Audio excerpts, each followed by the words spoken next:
There's a woman I've been watching. Not the way the city watches people.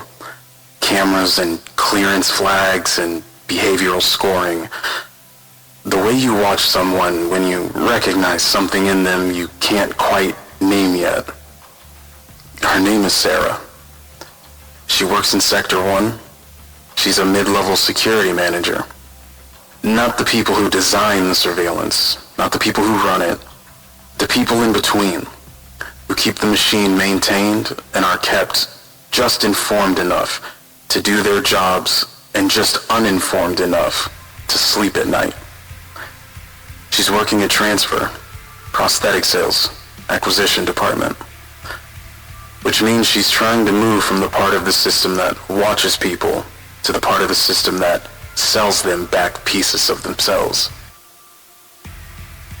Which means she's trying to move from the part of the system that watches people to the part of the system that sells them back pieces of themselves.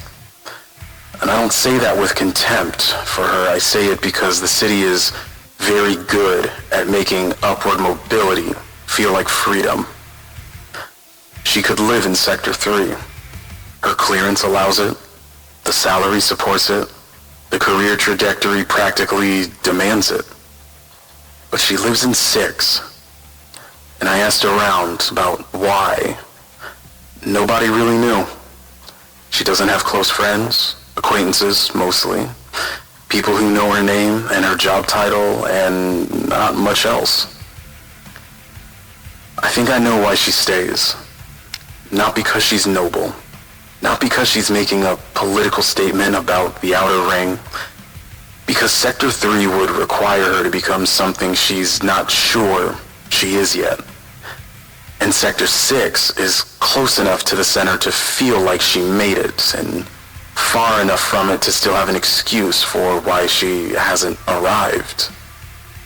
That's not weakness, that's honesty. Most people in this city don't even know the difference, or even care. Her family stays in the outer ring. She left them behind years ago. Career first, career only. The kind of leaving that doesn't have a big dramatic moment. It's just a series of smaller moments where you choose work over a phone call, a milestone, a meal. Until one day the distance is so established that everyone has just learned to live without you in it. And her family learned. She probably tells herself they're better off, that her success is a kind of provision. Maybe. Or maybe success is the story we tell about the thing we chose instead of the people we love. Here's what I know about Sera that the city doesn't put in her file. She is the most dangerous person in her entire division. Not because she knows too much, she doesn't. She's heard the rumors. Everyone at her level has heard the rumors. The kind of talk that gets you terminated if you say it out loud at work.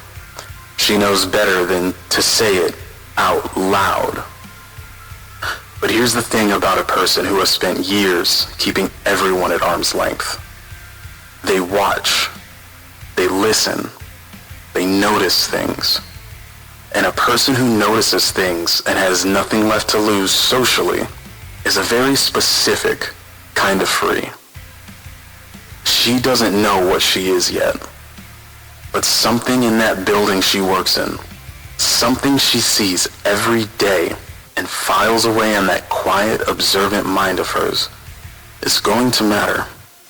I can feel it in the frequency. I can see it in the signal. There's a line I keep thinking about. She stays in 6 because she's insecure. That's the surface read. That's what people who don't look closely would say. But insecurity isn't weakness. Insecurity is knowing that the version of yourself you've built might not be the real one.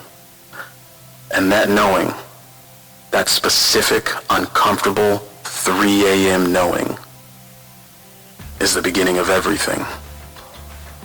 Most people in Sector 1 lost that feeling a long time ago. But Sera still has it. And that's why I watch her. Dead signal. Next transmission. A man who makes people believe. The stage was always his. The city just didn't know it yet.